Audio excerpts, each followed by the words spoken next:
የጀነራል ታደሰ መኖሪያ ቤት በታጣቂዎች ተከበበ። አቶ ሽመልስ አብዲሳ ከስልጣን ተሰናበቱ።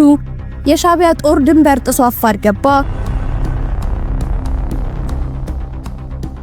የጀነራል ታደሰ መኖሪያ ቤት በታጣቂዎች ተከበበ። ደብረጽዮን ወደ አስመራ ሸሹ።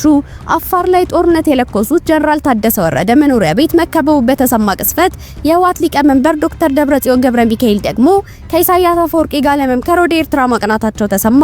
ጉዳዩን በዝርዝር እናስደምጣችኋለን። አቶ ሽመልስ አብዲሳ ከስልጣን ሊሰናበቱ መሆኑ ተሰማ። ጠቅላይ ሚኒስትር አብይ አህመድ አዲስ ሹምሽር ሊያደርጉ መሆኑ የታወቀ ሲሆን ከሽመልስ አብዲሳ ባለፈ አቶ ሙስጠፌ መሐመድና ታከለ ኡማ ከስልጣን ተነስተው ወደ አዲስ ስልጣን ሊሰጣቸው እንደሆነ ምንጮች በመዘገብ ላይ ናቸው።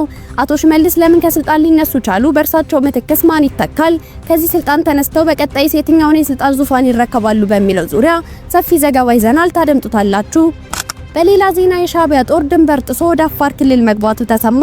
የጠቅላይ ሚኒስትሩ ቅርብ ሰው የሚመሩት ድርጅት ሻዕቢያ በህወሓት ጋባዥነት ወደ አፋር ክልል መግባቱን ይፋ አድርገዋል። ሻዕቢያና ህወሓት በጋራ ጦርነት ማወጃቸውን የገለጹት ድርጅቱ የአጥፍቶ ጠፊ እርምጃ ሲሉ ገልጸውታል። ይህም ሌላኛው አበይት ጉዳያችን ነው። ሰላም ውድ ቤተሰቦች እንደምን አላችሁ? የዜና ላፍታ ነው። ቪዲዮውን ላይክ በማድረግ ይጀምሩ እያልን ወደ ዝርዝር ዜናዎቹ እንለፍ።